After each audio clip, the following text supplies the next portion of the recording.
स्वागत है। मैं आपके साथ फरहान नाज।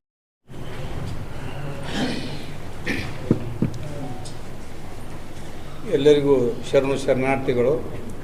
ಈಗಾಗಲೇ ನಮ್ಮ ವಕೀಲರು ತಮ್ಮನ್ನು ಸ್ವಾಗತ ಕೋರಿಸಿ ಮತ್ತು ಪರಮ ಪೂಜ್ಯರ ಒಂದು ಅಧ್ಯಕ್ಷತೆಯೊಳಗೆ ಒಂದು ಪತ್ರಿಕಾಗೋಷ್ಠಿಯನ್ನು ನಾವು ನೀವೆಲ್ಲರೂ ಕರೆದೆವು.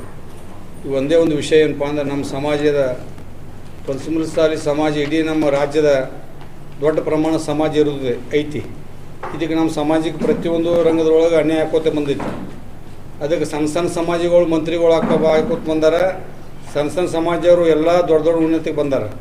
ನಾವೆಲ್ಲರನ್ನು ಪ್ರೇಮ್ ಮಾಡುವಂಥದ್ದು ಯಾರ್ದಾದ್ರೆ ಪಂಚಮಸಾಲಿ ಸಮಾಜ. ಅದಕ್ಕೆ ದಯಮಾಡಿ ಕರ್ನಾಟಕದ ಒಬ್ಬ ಘನ ಸರ್ಕಾರದ ಮಾನ್ಯ ನಾಳಿ ಮುಖ್ಯಮಂತ್ರಿ ಆದ ಸಿದ್ದರಾಮಯ್ಯ ಸಾಹೇಬರು, ಡಿ.ಕೆ. ಶಿವಕುಮಾರ್ ಅವರು, ಕೇಂದ್ರದ ನಾಯಕ ಮಲ್ಲಿಕಾರ್ಜುನ ಖರ್ಗೆ ಅವರು, ಸೋನಿಯಾ ಗಾಂಧಿ ಹಾಗೂ ರಾಹುಲ್ ಗಾಂಧಿ ಅವರಲ್ಲಿ ಕೈ ಮುಗಿದು ಕೇಳ್ಕೊತೀನಿ. ನಮ್ಮ ಸಮಾಜಕ್ಕೆ ಒಂದು ಉನ್ನತ ಮಟ್ಟದ ಸ್ಥಾನಮಾನ ಸಿಗಬೇಕು. ಮಾನ್ಯ ಶಿವಾನಂದ ಪಾಟೀಲರು 6 ಬಾರಿ MLA ಆಗ್ಯಾರ. ಒಳ್ಳೆಯ ವಿಚಾರವಂತರು ಅದಾರ, ಒಂದು ಒಳ್ಳೆಯ ಕೆಲಸಗಾರ ಅದಾರ. ಯಾವುದೋ ಒಂದು ತಪ್ಪು ಸಂದೇಶ ಕೊಟ್ಟಿಲ್ಲ. ಎಲ್ಲ ವಿಷಯ ಗೊತ್ತಿದೆ ಮಾಧ್ಯಮದವ್ರಿಗೆ. ಅಂಥ ಒಂದು ಮುತ್ಸದ್ದಿ ರಾಜಕಾರಣಿಯರಿಗೆ ಒಂದು ಉನ್ನತ ಮಟ್ಟದ ಸಚಿವ ಸ್ಥಾನ ಬೇಕಂತ ತಿಳ್ಕೊಂಡು ಇಡೀ ಕರ್ನಾಟಕದ ಪಂಚಮಸಾಲಿ ಸಮಾಜ ವತಿಯಿಂದ, ಎಲ್ಲ ಮಠಾಧೀಶರ ವತಿಯಿಂದ ನಾನು ಕೈ ಮುಗಿ ಕೇಳ್ಕೊತೀನಿ. ಕಾಂಗ್ರೆಸ್ ಪಕ್ಷದ ಹಿರಿಯರಿಗೆ ದಯಮಾಡಿ ನೋವು ಕೊಡಬೇಡ್ರಿ. ನಮಗೆ ಸಣ್ಣ ಸಮಾಜಗಳಿಗೆ ಒಂದು ಮಂತ್ರಿ ಸ್ಥಾನ ಕೊಟ್ಟು ನಮ್ಮ ಸಮಾಜಕ್ಕೆ ನೀವು ಅನ್ಯಾಯ ಮಾಡಿದ್ದಕ್ಕೆ ಆದ ಇಡೀ ಕರ್ನಾಟಕ ಪಂಚಮಸಾಲಿ ಮುಂದೆ ಬರ್ತಕ್ಕಂಥ ಕಾಲಮಾನದೊಳಗೆ ನೀವೇ ಅದನ್ನು ಮಾಡಿದ್ರೆ ನೀವೇ ಉಣ್ತೀರಿ. ದಯಮಾಡಿ ನಾನು ನಿಷ್ಠೂರ ಹೇಳ್ತೀನಿ. ಯಾಕಂದ್ರೆ ಒಂದು ನಿಷ್ಠೂರತೆ ಹೇಳ್ತೀನಿ, ಏನೂ ಕೆಲಸ ಆಗಲಿ. ಈಗ ಎಲ್ಲರೂ ಕಾಡಿಬೇಡಿ ಮಂತ್ರಿ ಸ್ಥಾನ ತೊಗೊಂಡಾರ, ಕಾಡಿಬೇಡಿ ಉಪಮುಖ್ಯ ಸ್ಥಾನ ತೊಗೊಂಡಾರ. ನಮಗೆಲ್ಲ ಮಾಧ್ಯಮ ಮುಖಾಂತರ ತಮಗೆ ಗೊತ್ತೈತಿ. ಅದಕ್ಕೆ ಸುಮ್ಮ ಕೂತ್ರೆ ನಮಗೆ ಇದು ಅವಕಾಶ ಸಿಗಂಗಿಲ್ಲ. ಇದಕ್ಕೆ ವಂಚಿತ ಆಗೋದು ಬೇಡ ನಾವು ಸಮಾಜದಿಂದ. ಅದಕ್ಕೆ ಕಳ್ಕಳಿದ ವಿನಂತಿ, ಬಿಜಾಪುರ ಜಿಲ್ಲಾ ವತಿಯಿಂದ ಎಲ್ಲ ಪರಮ ಪೂಜ್ಯರ ಆಶೀರ್ವಾದ, ಎಲ್ಲ ಮಠ ಮಾಣಿಗಳ ಆಶೀರ್ವಾದ, ಸೂಫಿ ಸಂತರ ಆಶೀರ್ವಾದ, ಎಲ್ಲ ಮಾತಾಜಿಯವರ ಆಶೀರ್ವಾದ ಮಾನ್ಯ ಶಾಸಕರಿಗೆ ಐತಿ. ನಾವು ಅಷ್ಟೇ ತುರ್ಕಿಗಿದ್ದೇವೆ. ಇನ್ನು ಹಿನ್ನೆಲೆ ಭಾಳ ಮಂದಿ ಅದಾರ. ಎಲ್ಲ ಸಮಾಜರು ಕೂಡಿ ಮಾಡ್ತಿಕೊಂಡು ನಮ್ಗೆ ಹೇಳ್ಯಾರ. ನಾವು ವೈಯಕ್ತಿಕ ಮಾಡಕತ್ತಿಲ್ಲ ಇದನ್ನು. ಇದು ಸಮಾಜ ವತಿಯಿಂದ ನಾವು ಇರ್ಬೋದು ಕರೆ. ಅದು ಎಲ್ಲ ಸಮಾಜವ್ರು ನಮ್ಗೆ ಹೇಳ್ಯಾರ, ಮಾಡ್ರಿ ಗೌಡ್ರ ತಿಳ್ಕೊಂಡು ಪರಮ ಪೂಜ್ಯರಿಗೆ ಫೋನ್ ಮಾಡಿ ಹೇಳ್ಯಾರ. ಅವರು ನಾವು ಗುರುಶಾಂತ ಅಣ್ಣವ್ರು ಎಲ್ಲರೂ ಕೂಡಿದು ಮಾಡಕತ್ತೇವೆ. ಇದು ದಯಮಾಡಿ ನಾವು ಇಷ್ಟೇ ತಿಳ್ಕೊಬೇಡ್ರಿ. ಬಿಜಾಪುರ ಜಿಲ್ಲಾ ಮಂದಿ ಪಂಚಮಸಾಲರು ಒಟ್ಟು ಇದಕ್ಕೆ ಸಮ್ಮತ ಐತಿ ತಿಳ್ಕೊಂಡು ಒಂದು ಸಂತೋಷದಿಂದ ಹೇಳಿ, ನಾಳೆ ಬರ್ತಕ್ಕಂಥ ಒಂದು ಮುಖ್ಯಮಂತ್ರಿ ಮತ್ತು ಉಪಮುಖ್ಯಮಂತ್ರಿ ಸ್ಥಾನದೊಳಗೆ ನಮ್ಮ ಶಿವಾನಂದ ಪಾಟೀಲರಿಗೆ ಮಂತ್ರಿ ಸ್ಥಾನ ಕೊಡಬೇಕು. ಅದು ನಿಮ್ಮ ಕರ್ತವ್ಯ ಐತಿ ಮತ್ತು ಕರ್ತವ್ಯ ಪಾಲನೆ ಮಾಡಿ ತಿಳ್ಕೊಂಡು ಕಳ್ಕೊಂಡು ವಿನಂತಿ ಮಾಡಿ ಈಗ ನಮಗೆ ಮಾತಾಡೋಕ್ಕೆ ಅವಕಾಶ ಮಾಡಿಕೊಟ್ಟಂಥ ನಿಮಗೂ ಮತ್ತು ಎಲ್ಲ ಗುರು ಹಿರಿಯರಿಗೆ ಶರಣಾರ್ಥಿಗಳು. ಶ್ರೀ ಗುರುಭ್ಯೋ ನಮಃ. ಇವತ್ತಿನ ದಿವಸ ವಿಜಯಪುರ ಮಹಾನಗರದಲ್ಲಿ ನಾಳೆ ಮುಖ್ಯಮಂತ್ರಿಗಳಾಗಲಿರುವ ಸಿದ್ದರಾಮಯ್ಯನವರ ಸಂಪುಟದಲ್ಲಿ ನಮ್ಮ ಜಿಲ್ಲೆಯ ಹಿರಿಯ ಶಾಸಕರಾಗಿರ್ತಕ್ಕಂಥ ಭಾಳಷ್ಟು ಮತಗಳನ್ನು ಪಡೆದು ಆಯ್ಕೆಯಾಗಿರ್ತಕ್ಕಂಥ ಶಿವಾನಂದ ಪಾಟೀಲರಿಗೆ ಉಪಮುಖ್ಯಮಂತ್ರಿ ಸ್ಥಾನವನ್ನು ಕೊಡಬೇಕು ತಿಳ್ಕೊಂಡು ನಾವು ಇಡೀ ಬಾಗೇವಾಡಿ ಮತಕ್ಷೇತ್ರದ ಜನತೆ ಮತ್ತು ಜಿಲ್ಲೆಯ ಎಲ್ಲ ಜನರು ಆಗ್ರಹಿಸ್ತೇವೆ. ಅದರ ಜೊತೆಯಲ್ಲಿ ಒಳ್ಳೆಯ ಉನ್ನತ ಮಟ್ಟದ ಸಚಿವ ಸ್ಥಾನವನ್ನು ಕೊಡಬೇಕು. ಇವತ್ತು ಹೋದ ಸಮ್ಮಿಶ್ರ ಸರ್ಕಾರದಲ್ಲಿ ಒಂದು ಆರೋಗ್ಯದ ಇಲಾಖೆಯನ್ನು ಕೊಟ್ಟಿದ್ರಿ. ರಾಜ್ಯದ ತುಂಬ ಶಿವಾನಂದ ಪಾಟೀಲರು ತಿರುಗಾಡಿ ಎಲ್ಲೆಲ್ಲಿ ಆಸ್ಪತ್ರೆಗಳು ಸರಿಯಾಗಿ ಇಲ್ಲ ಅಲ್ಲೆಲ್ಲ ಹೋಗಿ ಭೇಟಿ ಕೊಟ್ಟು ಸಿಬ್ಬಂದಿಯನ್ನು ನೇಮಕ ಮಾಡಿ ಹೊಸ ಕಟ್ಟಡವನ್ನು ಅವರ ಅಧಿಕಾರದಲ್ಲಿ ಮಾಡಿದ್ದಾರೆ. ವಿಶೇಷವಾಗಿ ಇನ್ನೀಗ ಗುರುಶಾಂತ ನಿಡೋಣಿಯವರು ಹೇಳಿದರು, ಸುಮಾರು ಒಂದು 25 ವರ್ಷ 30 ವರ್ಷದ ಹಿಂದ್ಗಡೆ ಹೋದ್ರೆ ಇಡೀ ರಾಜ್ಯದಲ್ಲಿ ಬಸವನ ಬಾಗೇವಾಡಿ ಮತಕ್ಷೇತ್ರ ಭಾಳ ಹಿಂದುಳಿದ ಮತಕ್ಷೇತ್ರ ಅಂತೇಳಿ ರಾಜ್ಯದ ಜನ ಮಾತಾಡ್ತಾ ಇದ್ರು. ಶಿವಾನಂದ ಪಾಟೀಲರು ಆ ಮತಕ್ಷೇತ್ರಕ್ಕೆ ಪಾದ ಇಟ್ಟಿದ ನಂತರ ಜನರ ವಿಶ್ವಾಸವನ್ನು ತೆಗೆದುಕೊಂಡು ಪ್ರತಿಯೊಂದು ಮನೆಗೆ ಭೇಟಿ ಕೊಟ್ಟು ಯಾರ್ಯಾರಿಗೆ ಏನೇನು ಕೊರತೆ ಇದೆ ಅದನ್ನೆಲ್ಲ ಕೊರತೆಯನ್ನು ನಿವಾರಿಸಿರ್ತಕ್ಕಂಥ ಜಿಲ್ಲೆಯ ಅಪರೂಪದ ಶಾಸಕ ಅದು ಶಿವಾನಂದ ಪಾಟೀಲರು. ಇವತ್ತು 6 ಬಾರಿ ಶಾಸಕರಾಗಿ ಎಲ್ಲ ಪಕ್ಷದಲ್ಲಿ ಅವರು ಕೆಲಸವನ್ನು ಮಾಡಿ ಬಂದಿದ್ದಾರೆ. ವಿಶೇಷವಾಗಿ ಕಾಂಗ್ರೆಸ್ ಪಕ್ಷದಲ್ಲಿ 4 ಸರಿ ಶಾಸಕರಾಗಿದ್ದಾರೆ. ಅವರಿಗೆ ಒಂದು ಸಚಿವ ಸ್ಥಾನ ಕೊಡುವುದರಿಂದ ಪ್ರತಿಯೊಂದು ಇಡೀ ಬಸವನ ಬಾಗೇವಾಡಿ ಮತಕ್ಷೇತ್ರ ಅಟ್ಟೆ ಸುಧಾರಣೆ ಆಗುವುದಿಲ್ಲ. ನೀವು ಅನ್ಬೋದು ಸ್ವಾಮಿಗಳೇ ನೀವು ಅಟ್ಟೆ ಬಂದಿರಲ್ಲ ತಿಳ್ಕೊಂಡು ಬಾಗೇವಾಡಿ ಮತಕ್ಷೇತ್ರ ಜನ ಸ್ವಾಮಿಗಳಷ್ಟೇ ಅಲ್ಲ, ಇದು ಪಂಚಮಸಾಲಿ ಸ್ವಾಮಿಗಳಷ್ಟೇ ಅಲ್ಲ, ರಾಜ್ಯದ ವಿಶೇಷವಾಗಿ ಜಿಲ್ಲೆಯ ಎಲ್ಲ ಸಮಾಜದ ಮಠಾಧೀಶರು ಅವರಿಗೆ ಕೊಡಬೇಕು ಅನ್ನೋದು ಆಗ್ರಹ ಇದೆ. ಅವರಿಗೆ ಗೊತ್ತಾಗಿಲ್ಲ, ಬೇಗನೆ ಬರಬೇಕಂದ್ರೆ ಸ್ವಾಮೀಜಿಯವರು ನಮ್ಮ ಜೊತೆ ಸಂಪರ್ಕ ಮಾಡಿದ್ರು, ಬುದ್ಧಿ ನೀವು ಮಾಡಿರಿ, ನಾವು ಮತ್ತೊಮ್ಮೆ ನಾವು ಸಭೆಯನ್ನು ಮಾಡ್ತೇವೆ, ಮೀಟಿಂಗ್ ಮಾಡ್ತೇವೆ ತಿಳ್ಕೊಂಡು. ಈ ಜಿಲ್ಲೆಯಲ್ಲಿ ಒಂದೇ ಸಮಾಜಕ್ಕೆ ಸೀಮಿತವಾಗಿರ್ತಕ್ಕಂಥ ಆ ವ್ಯಕ್ತಿ ಅಲ್ಲ. ಅವನ ಮನೆಗೆ ಆ ಶಾಸಕರು ಶಿವಾನಂದ ಪಾಟೀಲರ ಮನೆಗೆ ಯಾವುದೇ ಸ್ವಾಮೀಜಿ ಬರಲಿ, ಯಾವುದೇ ಮತಕ್ಷೇತ್ರದ ಜನ ಬರಲಿ, ಯಾವುದೇ ಪಕ್ಷದ ಜನ ಬರಲಿ, ಎಲ್ಲರನ್ನು ಪ್ರೀತಿ ಮಾಡುವಂಥ ಸ್ವಭಾವ ಉಳ್ಳುವಂಥ ವ್ಯಕ್ತಿ ಅದು ಶಿವಾನಂದ ಪಾಟೀಲರು. ಅದಕ್ಕೆ ನಾವು ಬಸವನ ಬಾಗೇವಾಡಿ ಮತಕ್ಷೇತ್ರದ ಜನ ನಾವು ಅವರಿಗೆ ರಾಜ್ಯದ ನಾಳೆ ದಿವಸ ಮುಖ್ಯಮಂತ್ರಿ ಆಗಲಿರುವ ಸಿದ್ದರಾಮಯ್ಯನವರು ನಿಮ್ಮ ಜೊತೆ ಯಾವತ್ತು ಶಿವಾನಂದ ಪಾಟೀಲರು ಬಲಗೈಯಾಗಿ ನಿಂತ್ಕೊಂಡು ಈ ಜಿಲ್ಲೆಯಲ್ಲಿ ಭಾಳಷ್ಟು 6 ಮಂದಿ ಶಾಸಕರಾಗಿದ್ದಾರೆ, ಅವರೆಲ್ಲರೂ ನಿಮ್ಮ ಜೊತೆ ನಿಂತ್ಕೊಂಡಿದ್ದಾರೆ. ಅದರಲ್ಲಿ ವಿಶೇಷವಾಗಿ ಶಿವಾನಂದ ಪಾಟೀಲರು ನಿಮ್ಮ ಮೇಲೆ ವಿಶೇಷವಾಗಿರ್ತಕ್ಕಂಥ ಅಭಿಮಾನ, ಅವರು ಸಿದ್ದರಾಮಯ್ಯನವ್ರಿಗೆ ಅಷ್ಟೇ ಅಲ್ಲ, DK ಶಿವಕುಮಾರ್ರ ಮೇಲೆ ಅಭಿಮಾನವನ್ನು ಇಟ್ಟಿದ್ದಾರೆ. ಅದಕ್ಕೆ ನಮ್ಮ ಜಿಲ್ಲೆಗೆ ಮೋಸ ಮಾಡಬೇಡ್ರಿ. ನಾನು ಈ ಪತ್ರಿಕೆ ಮುಖಾಂತರ ದಕ್ಷಿಣ ಕರ್ನಾಟಕದಲ್ಲಿರ್ತಕ್ಕಂಥ ರಾಜಕೀಯ ವ್ಯಕ್ತಿಗಳಿಗೆ ಒಂದು ಪ್ರಶ್ನೆ ಕೇಳೋಕೆ ಇಚ್ಛೆ ಪಡ್ತಾ ಇದ್ದೀನಿ. ನೀವೆಲ್ಲ ದಕ್ಷಿಣ ಕರ್ನಾಟಕದವರೇ ಮುಖ್ಯಮಂತ್ರಿ ಆಗ್ತೀರಿ, ಉತ್ತರ ಕರ್ನಾಟಕ ಜನಕ್ಕೆ ಬರೀ ತುಪ್ಪ ವರ್ಷವಂತ ಕೆಲಸ ಮಾಡ್ತೀರಿ ನೀವು. ಹೆಂಗಂದ್ರೆ ಬರೀ ಅವ್ರನ್ನ ಉಬ್ಸೋದು, ಎತ್ತರಕ್ಕೆ ಒಯ್ದು ನಿಮಗೆ ಏನರೇ ಮಾಡ್ತೇವೆ ಅಂತೇಳಿ. ಅದೇ BJP ಸರ್ಕಾರದಲ್ಲಿ 3 DCM ಇದ್ದು ಕಾಂಗ್ರೆಸ್ ಸರ್ಕಾರದಲ್ಲಿ ಮಾಡಲ್ಲ, 3 DCM ಮಾಡಿದ್ರೆ ಏನಾಕತ್ತೆ ನಿಮ್ಗೆ? ಯಾಕೆ ದಕ್ಷಿಣ ಕರ್ನಾಟಕದವರೇ ಮುಖ್ಯಮಂತ್ರಿ ಆಗೋದು, ದಕ್ಷಿಣ ಕರ್ನಾಟಕದವರೇ ಉಪಮುಖ್ಯಮಂತ್ರಿ ಆಗೋದು? ಉತ್ತರ ಕರ್ನಾಟಕ ಜನ ಏನು ಅವರಿಗೆ ಅಲಕ್ಷ್ಯ ಇದೆಯಾ? ನೀವು ದಕ್ಷಿಣ ಕರ್ನಾಟಕದ ರಾಜಕೀಯ ವ್ಯಕ್ತಿಗಳು ನೀವು ಅರ್ಥ ಮಾಡ್ಕೊಳ್ಳಿ. ದಕ್ಷಿಣ ಕರ್ನಾಟಕದಲ್ಲಿ, ಉತ್ತರ ಕರ್ನಾಟಕದಲ್ಲಿರ್ತಕ್ಕಂಥ ರಾಜಕೀಯ ವ್ಯಕ್ತಿಗಳ ಶಕ್ತಿ ಭಾಳ ಐತಿ. ಅದಕ್ಕೆ ನೀವೇನಾದರೂ 3 DCM ನಿರ್ಮಾಣವನ್ನು ಮಾಡಿದ್ರೆ, ಸ್ಥಾಪನೆಯನ್ನು ಮಾಡಿದ್ರೆ, ಅದರಾಗ ವಿಶೇಷವಾಗಿ ವಿಜಯಪುರ ಜಿಲ್ಲೆಯ ಪ್ರಭಾವಿ ನಾಯಕ ಆಗಿರ್ತಕ್ಕಂಥ ಶಿವಾನಂದ ಪಾಟೀಲರಿಗೆ ಕೊಡಬೇಕು ಅಂತ ತಿಳ್ಕೊಂಡು ನಾವೆಲ್ಲ ಮಠಾಧೀಶರು ಒಬ್ಬರಿದ್ದೇವೆ.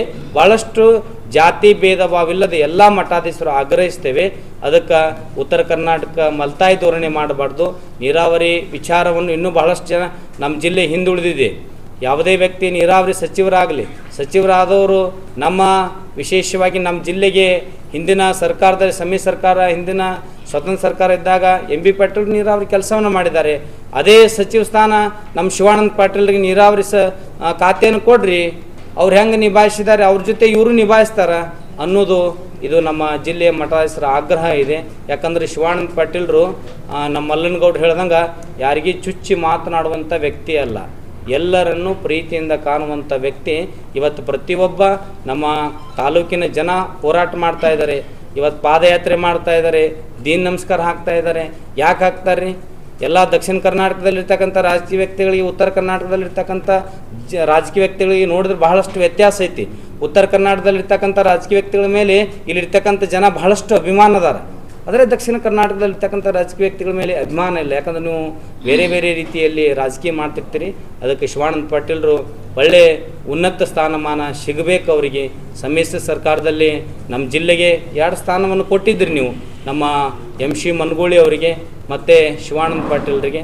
ಅದಕ್ಕೆ ಮತ್ತೆ ಶಿವಾನಂದ ಪಾಟೀಲರಿಗೆ ಒಳ್ಳೆಯ ಖಾತೆಯನ್ನು ಕೊಟ್ಟು ಈ ಜಿಲ್ಲೆಯ ವಿಶೇಷವಾಗಿ ನಮ್ಮ ತಾಲೂಕು ಅಭಿವೃದ್ಧಿ ಮಾಡೋದ್ರ ಜೊತೆಗೆ ಇಡೀ ರಾಜ್ಯ ಅಲ್ಲ, ಇಡೀ ದೇಶವನ್ನು ನೋಡುವಂಥ ಮತಕ್ಷೇತ್ರ ಅದು ಬಸವನ ಬಾಗೇವಾಡಿ. ಯಾಕಂದ್ರೆ ಬಸವನ ಬಾಗೇವಾಡಿ ಅಣ್ಣ ಅಪ್ಪ ಹುಟ್ಟಿರ್ತಕ್ಕಂಥ ಬಸವಣ್ಣವ್ರ ಜನ್ಮಸ್ಥಳ. ಇಡೀ ಬಸವಣ್ಣವ್ರ ಹೆಸರು ಹೇಳಿಬಿಟ್ರೆ ಮುಗಿದೋಯ್ತು. ಇಡೀ ಭಾರತ ದೇಶ ಅಲ್ಲ, ಇಡೀ ಪ್ರಪಂಚದಲ್ಲಿ ಎಲ್ಲಿ ಬೇಕಾದಲ್ಲಿ ಬಸವನ ಬಾಗೇವಾಡಿ ಮತಕ್ಷೇತ್ರ ಅಭಿವೃದ್ಧಿಯಾಗಿದ್ದು ನೀವೆಲ್ಲ ನೋಡಿದಿರಿ. ಭಾಳಷ್ಟು ಜನಕ್ಕೆ ಇನ್ನೊಂದು ಹೆಸರೈತಿ ಶಿವಾನಂದ ಪಾಟೀಲರಿಗೆ. ಏನೈತೆ ಅಂದ್ರೆ ಕೊಟ್ಟ ಮಾತು ಇಟ್ಟು ಹೆಜ್ಜೆ ತಪ್ಪಲಾರಂಥ ಉತ್ತರ ಕರ್ನಾಟಕದ ಅಭಿವೃದ್ಧಿ ಶಾಸಕ ಯಾರಾದರೂ ಇದ್ರೆ ಅದು ಶಿವಾನಂದ ಪಾಟೀಲರು ಅಂತ ತಿಳ್ಕೊಂಡು ಜನ ಮಾತಾಡ್ತಾರೆ. ಅದಕ್ಕೆ ಕೊಟ್ಟ ಮಾತು ಯಾವತ್ತೂ ತಪ್ಪುವುದಿಲ್ಲ ಅವರು. ಅಂಥವ್ರಿಗೆ ಒಳ್ಳೆಯ ಉನ್ನತ ಮಟ್ಟ ಸಚಿವ ಸ್ಥಾನ ಸಿಗಲಿ ಅಂತ ತಿಳ್ಕೊಂಡು ನಾವೆಲ್ಲ ಅವರಿಗೆ, ಸಿದ್ದರಾಮಯ್ಯನವರಿಗೆ ಬೇಡಿಕೆ ಇಡ್ತಾ ಇದ್ದೇವೆ. ನಿಮ್ಮ ಸರ್ಕಾರ 5 ವರ್ಷದಾಗ ಬಹಳಷ್ಟು ಕೆಲಸವನ್ನು ಮಾಡಿದ್ದೀರಿ. ಯಾಕಂದ್ರೆ ನಮ್ಮ ಜಿಲ್ಲೆಗೆ ಒಟ್ಟ ಮಲ್ತಾಯಿ ಧೋರಣೆ ಮಾಡಬೇಡ್ರಿ, ನಮ್ಮ ಜಿಲ್ಲೆಯನ್ನು ಅಭಿವೃದ್ಧಿ ಆಗಬೇಕು ಅನ್ನೋದು ಕನಸು ಕಟ್ಟೈತಿ. ಈ ವರ್ಷ 6 ಶಾಸಕರನ್ನು ನಮ್ಮ ವಿಜಯಪುರ ಜಿಲ್ಲೆ ನಿಮಗೆ ಮುಖ್ಯಮಂತ್ರಿ ಆಗಕ್ಕೆ ಹೆಗಲು ಕೊಟ್ಟೈತಿ. ಒಂದು 2 ಸಚಿವ ಸ್ಥಾನ ನಮ್ಮ ವಿಜಯಪುರ ಜಿಲ್ಲೆಗೆ ಕೊಟ್ಟರೆ ಏನು ತಪ್ಪಿಲ್ಲ ಅನ್ನುವಂಥ ಮಾತನ್ನು ಈ ಪತ್ರಿಕೆ ಮುಖಾಂತರ ಹೇಳೋದಕ್ಕೆ ನಾನು ಇಚ್ಛೆ ಪಡ್ತಾ ಇದ್ದೀನಿ. ಪ್ರತ್ಯೇಕ ಲಿಂಗಾಯತ ಧರ್ಮ ಹೋರಾಟ ನಿಂತಿಲ್ಲ ಅಂತ SM ಚಾಮರಾಜ ಅವರು ಹೇಳ್ಕೊಡ್ತಾರೆ, ಏನು ಹೇಳ್ತಾರೆ? ಪ್ರತ್ಯೇಕ ಲಿಂಗಾಯತ ಹೋರಾಟದ್ದು ಮಾಡಿದವ್ರಿಗೆ ಕೇಳಿದ್ರೆ ಭಾಳ ಉತ್ತಮ ಅದು. ಯಾಕಂದ್ರೆ ಪ್ರತ್ಯೇಕ ಹೋರಾಟದಲ್ಲಿ ನಾವೇನು ಭಾಗವಹಿಸಿದ್ದಿಲ್ಲ, ಆದರೆ ಯಾರು ಜವಾಬ್ದಾರಿಯನ್ನು ಹೊಸ್ಕೊಂಡಾರ ಅವ್ರಿಗೆ ಕೇಳಿದ್ರೆ ಭಾಳ ಉತ್ತಮ. ನಿಮ್ಮ ಅಭಿಪ್ರಾಯ ಲಿಂಗಾಯತ ಧರ್ಮ? ಅಲ್ಲ, ಲಿಂಗಾಯತ ಧರ್ಮ ನಮ್ಮ ವಿಚಾರದಲ್ಲಿ ವೀರಶೈವ ಲಿಂಗಾಯತ ಅನ್ನೋದು ಒಂದೇ ನಾಣ್ಯದ ಎರಡು ಮುಖಗಳಿದ್ದಂಗೆ. ನನ್ನ ವಿಚಾರದಲ್ಲಿ ವೀರಶೈವ ಲಿಂಗಾಯತ ಅದು ಎರಡು ಒಂದೇ. ಈಗ ಚಾಮರಾಜನಗರವರು ಮತ್ತೆ ಆ ಹೋರಾಟದಲ್ಲಿ ಭಾಗಿಯಾದ ಶಾಸಕರಿರ್ಬೋದು, ಎಲ್ಲ ಪಕ್ಷಗಳು ಇರ್ಬೋದು, ಅದಕ್ಕೊಂದು ಸ್ಪಷ್ಟನೆ ಕೊಟ್ಟಿದ್ದಾರೆ. ವೀರಶೈವ ಲಿಂಗಾಯತ ಪ್ರತ್ಯೇಕ ಧರ್ಮ ಯಾಕೆ ಕೇಳ್ತಾ ಇದ್ದೀವಿ? ಸಿಖ್ ಮತ್ತು ಬೌದ್ಧ ಧರ್ಮಕ್ಕೆ ಏನು ಇತರ ಧರ್ಮಕ್ಕೆ ಸಿಕ್ಕಂತ ಸ್ಥಾನಮಾನ, ಅದು ಉದ್ಯೋಗ ಮತ್ತು ಶಿಕ್ಷಣಕ್ಕಾಗಿ ನಾವು ಕೇಳ್ತಾ ಇದ್ದೀವಿ. ಇಲ್ಲಿ ಧರ್ಮ ಹೊಡಿತಾ ಇಲ್ಲ. ನಮ್ಮ ಭಾಗದ ವಿದ್ಯಾರ್ಥಿಗಳು ಒಂದು ಉನ್ನತ ಶಿಕ್ಷಣ ಪಡಿಬೇಕು, ಉದ್ಯೋಗ ಪಡ್ಕೋಬೇಕಂದ್ರೆ ನಮಗೆ ಪ್ರತ್ಯೇಕ ಧರ್ಮದ ಮಾನ್ಯತೆ ಬೇಕು ಅಂತ ಧರ್ಮ ಹೊಡಿತೀವಿ ಅಂತ ಯಾರೋ ಹೇಳಿದ್ದಾರೆ. ಅದಕ್ಕೆ ಎಷ್ಟೋ ವೀರಶೈವ ಮಹಾಸಭಾನು ಕೂಡ ಮಾನ್ಯ ಅದನ್ನೇ ಸ್ಪಷ್ಟಪಡಿಸ್ತಾರೆ. ಅಲ್ಲ, ಅದನ್ನ ಕೇಳ್ತಾ ಇದ್ರಿ, ಶಿಕ್ಷಣ ಮತ್ತು ಉದ್ಯೋಗ ಕೇಳ್ತಾ ಇದ್ರಿ. ಹೌದು, ಮಕ್ಕಳಿಗೆ ವಿದ್ಯಾಗೋಸ್ಕರ 101 ಪಂಗಡಗಳಿಗೆ ಶಿಕ್ಷಣ ಮತ್ತು ಉದ್ಯೋಗಕ್ಕಾಗಿ ಕೇಳ್ತಾ ಇರೋದೇ ವೀರಶೈವ ಲಿಂಗಾಯತ ಪ್ರತ್ಯೇಕ. ಅಲ್ಲ, ಅದನ್ನು ಹೋರಾಟವನ್ನು ಮಾಡಿರ್ತಕ್ಕಂಥ ವ್ಯಕ್ತಿಗಳು ಅದಕ್ಕೆ ಬಹಳಷ್ಟು ಬಲಿಷ್ಠವಾಗಿರ್ತಕ್ಕಂಥವ್ರು ಇದ್ದಾರೆ. ಅದಕ್ಕೆ ಜಾಮದಾರ್ ಅವರಾಗಿರ್ಬೋದು, ಅವ್ರ ಜೊತೆ ಹೆಗಲನ್ನು ಕೊಟ್ಟಿರ್ತಕ್ಕಂಥ ಹಿರಿಯರಿದ್ದಾರೆ. ಅದಕ್ಕೆ ಅವರೆಲ್ಲ ಅದಕ್ಕೆ ಉತ್ತರ ತಗೋತಾರೆ. ಯಾವುದು ಅಲ್ಲಕ್ಕೆ ಅದನ್ನು ಸರ್ಕಾರಕ್ಕೆ ಬಿಟ್ಟು ಕೊಟ್ಟ ವಿಚಾರ. ಅದನ್ನು ಅವ್ರು ಏನು ಮಾಡ್ತಾರೆ ಅದಕ್ಕೆ ನಾವು ನಮ್ಮ ವಿಚಾರದಲ್ಲಿ ವೀರಶೈವ ಲಿಂಗಾಯತ ಒಂದೇ ನಾನಿಂದ ಎರಡು ಮುಖಗಳು.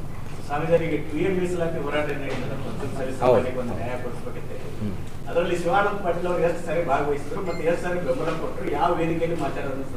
ಆ ವಿಚಾರವನ್ನು ಶಿವಾನಂದ ಪಾಟೀಲ್ ಕೇಳಿದ್ರೆ ಭಾಳ ಚಲೋ ಅನಿಸ್ತೈತಿ. ಯಾಕಂದ್ರೆ ಅವ್ರು ಯಾವಾಗ ಅಲ್ಲಲ್ಲೇ ಇದು ಸಮಾಜದ ಪ್ರೆಸ್ಮೆಂಟ್ ಅವ್ರು ಹೇಳಿದ್ರು, ನಾನು ಹೇಳಿದ್ದೀನಿ ಸಮಾಜದ ಪ್ರೆಸ್ಮೆಂಟ್ ಅಲ್ಲ, ರಾಜ್ಯದ ಒಬ್ಬ ಪ್ರಭಾವಿ ನಾಯಕ ಸಚಿವ ಸ್ಥಾನ ಕೊಡ್ಬೇಕಂತ ಹೇಳಕತ್ತೀನಿ. ಶಿವಾನಂದ ಪಾಟೀಲ್ರು ಯಾವಾಗ ಹೋಗ್ಯಾರ ಅನ್ನೋದು ನಮ್ಗೆ ಹೆಂಗೆ ಗೊತ್ತಾಕತಿ? ಅಲ್ಲ, ನಮ್ಮ ಸಮಾಜ ಅನುಕಿತನು ಅವರು ಹಿನ್ನೆಲೆಯಾಗಿ ಹೆಂಗೆ ಇವರೆಲ್ಲ ಸಪೋರ್ಟ್ ಮಾಡ್ಯಾರ, ಅವರು ಹಿನ್ನೆಲೆಯಾಗಿ ಸಪೋರ್ಟ್ ಕೊಟ್ಟಾರ, ವೇದಿಕೆಗೆ ಹಂಚ್ಕೊಂಡಾರ. ಸರಿ ಹೋಗ್ಯಾರ ಅಂದ್ ಎಷ್ಟು ಸರಿ ಅನ್ಸಕ್ಕಾಕತಿ?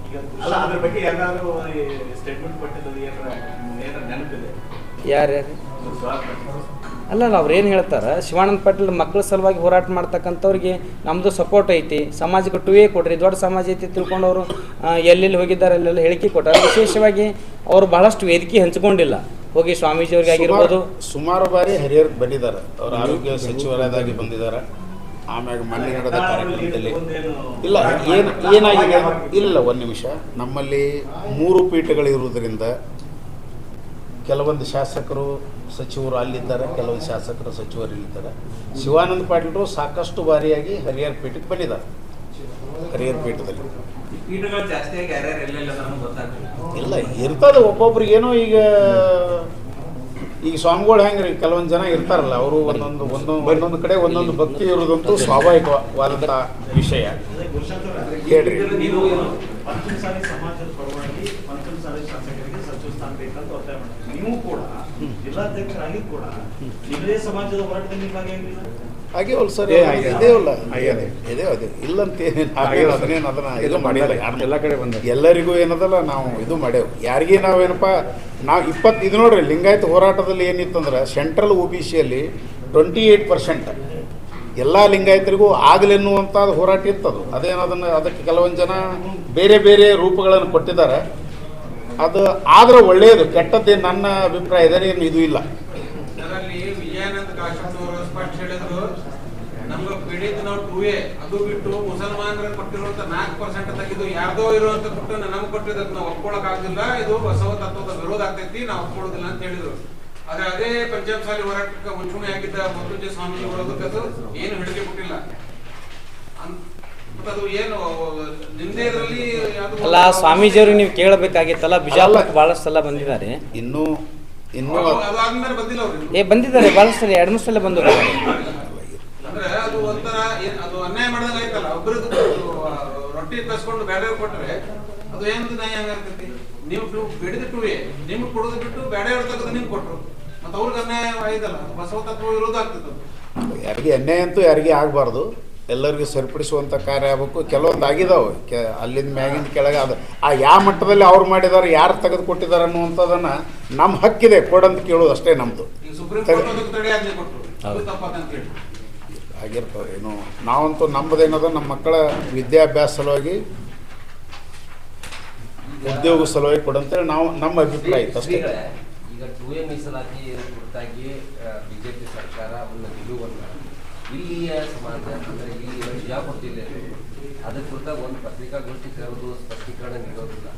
2A ಮೀಸಲಾತಿ ಸಂಪೂರ್ಣ ನಿಮಗೆ ಸ್ಯಾಟಿಸ್ಫ್ಯಾಕ್ಷನ್ ಆಗಿರೋ ಇಲ್ಲೋ ಅಂತಕ್ಕಂಥ ಒಂದು ಸ್ಪಷ್ಟೀಕರಣ ಕೊಡೋದು ಇದಿದೆ ನನಗೆ ಸ್ಯಾಟಿಸ್ಫ್ಯಾಕ್ಷನ್ ಇದೆ. ಮೀಸಲಾತಿ ಕೊಟ್ಟಿದ್ದು ನಮಗಂತೂ ಇಲ್ಲ ಬಿಟ್ಟು ಸ್ಯಾಟಿಸ್ಫ್ಯಾಕ್ಷನ್ ಅಂತೂ ಇಲ್ಲ. ನಾವು ಕೇಳಿದ್ದನ್ನ ಜಾಸ್ತಿ ಇತ್ತು. ಇಲ್ಲ ಇದು ಚುನಾವಣೆ ಬಂತಲ್ರ ಆ ಟೈಮ್ದಾಗ ಬರೋದ್ರಿಂದ ಸಮಾಜದ ಸ್ವಾಮೀಜಿಗಳನ್ನು ಸ್ಯಾಟಿಸ್ಫ್ಯಾಕ್ಷನ್ ಇಲ್ಲ ಅಂತ ನೀವು ಅದು ಕಡಿಮೆ ಮೂಮೆಂಟದಲ್ಲಿ ಒಂದು ನಿಲುವು ಯಾಕೆ ಅಂತ ಸ್ಪಷ್ಟವಾಗಿ ಪಂಚಮಸಾಲಿ ಸಮುದಾಯ ಈ ಕೆಟಗರಿಯನ್ನ ನಮಗೆ ಕೊಟ್ಟಿದ್ದಕ್ಕೆ ನಾವು ಸಂತಸ ವ್ಯಕ್ತಪಡಿಸಿದ್ದೇವೆ ಅಂತ ಒಂದು ಕಡೆ ಹೇಳ್ತಾರ, ಒಂದು ಕಡೆ ಮೌನವಾಗಿ ಕೆಲವೊಂದಿಷ್ಟು ಬೆರಳೆಣಿಕೆಯಷ್ಟು ಜನ ಸಂತೋಷ ಪಟ್ಟಿರಬೇಕು, ಉಳುಕಿದವರು ಯಾರು ಸಂತೋಷ ಪಟ್ಟಿಲ್ಲ. ಯಾವ ಪೀಠ ಎಷ್ಟರ ಮಟ್ಟಿಗೆ ಸ್ಯಾಟಿಸ್ಫ್ಯಾಕ್ಷನ್ ಆಗಿದೆ ಅನ್ನೋದು ನಮಗೆ ಗೊತ್ತಾಗಬೇಕಲ್ಲ. ಇಲ್ಲ, ಯಾವ ಪೀಠ ಅನ್ನೋಕ್ಕಿಂತ ನೋಡ್ರಿ ಮುನ್ಸೂಚನೆಯಲ್ಲಿರ್ತಕ್ಕಂಥ ಹೋರಾಟದಲ್ಲಿರ್ತಕ್ಕಂಥ ಸ್ವಾಮೀಜಿಯವರು ಅದರ ಬಗ್ಗೆಯನ್ನು ಕೆಲವೊಂದು ನಿಲುವುಗಳನ್ನು ಕೊಟ್ಟಾರ. ಅದರ ಮೀಸಲಾತಿ ಸಂಪುಟ ಇನ್ನೇನು ಕ್ಲಾರಿಟಿ ಇರುತ್ತೆ ಯಾವುದು 2C ಇದು ನಿಮಗೆ ತೃಪ್ತಿ ಇದೆಯಾ? ಅಲ್ಲ, ಈ ಪಂಚಮಸಾಲಿ ಸಮಾಜ ಕೇಳಿದ್ದು 2A 2Dಯನ್ನು ಕೊಟ್ಟಿದ್ದು ಇದು ಯಾರಿಗೂ ತೃಪ್ತಿ ಇಲ್ಲ. ನಮ್ಮ ವಿಚಾರ ಹೇಳ್ತೇವೆ ನಾವು ಅಷ್ಟೇ. ಕೆಲವೊಂದು ಜನಕ್ಕೆ ಇಷ್ಟ ಐತೆ ಇಲ್ಲ, ಅವ್ರ ವೈಯಕ್ತಿಕ ವಿಚಾರ ಬಿಟ್ಟು ಕೊಟ್ಟಿದ್ದು. ನಮ್ಮ ವಿಚಾರ ನಾವು ಹೇಳಕ್ಕೆ ಇಚ್ಛೆ ಪಡ್ತೇವೆ. 2A ಬೇಡವು 2D ಕೊಟ್ಟಿದ್ದು ನಮಗೇನು ಸರಿ ಇಲ್ಲ, ನಮ್ಗೆ ಇಷ್ಟ ಆಗಿಲ್ಲ. 2A ಕೊಡಬೇಕಾಗಿತ್ತು ಅನ್ನೋದು ಆಗ್ರಹಿಸ್ತೇವೆ. ಕೇಂದ್ರ ಸರ್ಕಾರದಲ್ಲಿ ಅನುಮೋದನೆ ಸಿಗಬೇಕು, ಸುಪ್ರೀಂ ಕೋರ್ಟ್ ತಡೆಯಾದ ಇನ್ನೂ ಅಷ್ಟು ಬೇಗ ಜಾರಿ ಆಗಲ್ಲ ಅನ್ಸುತ್ತೆ. ನೋಡು ಯಾವುದೇ ಕೆಲಸ ಆಗ್ಬೇಕಾದ್ರೆ ಬೇಗನೆ ಆಗಲ್ಲ, ನಿಧಾನವಾಗಿ ಆಗ್ತಾವೆ. ಕಾದು ನೋಡೋದು ಉತ್ತಮ, ಭಾಳ ಚಲೋ. ಅದೇ ಬೇರೆ ಇದೇ ಬೇರೆ, ಅದಕ್ಕೆ ಇದಕ್ಕೇನೆ ಇವ್ರಿಗೆ ಯಾರಪ್ಪ ಅಂದ್ರೆ ಶಿವಾನಂದ ಪಾಟೀಲ್ ಸಚಿವ ಸ್ಥಾನ ಕೊಡೋದು ನಾವು ಪ್ರಶ್ನೆ ನೋಡೇ ಮತ್ತು ನೀವು 2D ಪಂಚಮಸಾಲಿ ಸಮಾಜ ತಗೊಂಡು ಕೂತಿರ್ಲಿ ಏನು ಮಾಡಕ್ಕಾಗಲ್ಲ. ಅಲ್ಲಲ್ಲ, ಸಚಿವ ಸ್ಥಾನದ ಬಗ್ಗೆ ನಾವು ತಗೊಂಡಿವಲ್ಲ, ಹಂಗೆ ಉದಾಹರಣೆ ಅಂತ ನೋಡೋಣ. ಮುಂದಿನ ದಿನಗಳಲ್ಲಿ ಅದಕ್ಕೊಂದು ಸ್ಪಷ್ಟವಾದಂತ ಉತ್ತರ ಸಿಗುತ್ತದಂತ ನಮ್ಮ ಆಶಾಭಾವನೆ ಐತಿ. ಶ್ರೀಗಳಿಂದ ನಮ್ಗೆ ಕೇಳೋದಿಷ್ಟೇ, ನೀವು ನಮ್ಗೆ ಸಿಗೋದು ಕಷ್ಟ. ನಮ್ಕಿಂತ ಪ್ರಭಾವಿ ಸ್ವಾಮೀಜಿ ಇದಾರಲ್ಲ, ದೊಡ್ಡ ದೊಡ್ಡ ಜಗದ್ರುಗಳು ಮಾಡಿದೆ. ನೀವು ಜಗದ್ರುಗಳು ಕೇಳುವಂತ ಪ್ರಶ್ನೆಗಳನ್ನ ಪಟ್ಟದವ್ರು ಕೇಳ್ತಾರೆ ಅಂದ್ರೆ ಏನ್ ಮಾಡಕ್ಕಾಗಲ್ಲ. ಇಲ್ಲ ಬಿಡ, ಸರಿ ಎಲ್ಲರಿಗೆ ಸೂಪರ್ ಎಲ್ಲ ಈಗ ಪ್ರಶ್ನೆ ಇಷ್ಟೇ, ನೀವು ಸ್ಯಾಟಿಸ್ಫ್ಯಾಕ್ಷನ್ ಇಲ್ಲ ಸರಿ, ಧನ್ಯವಾದಗಳು ಎಲ್ಲರಿಗೆ, ಒಳ್ಳೇದಾಗಲಿ, ನಮಸ್ಕಾರ.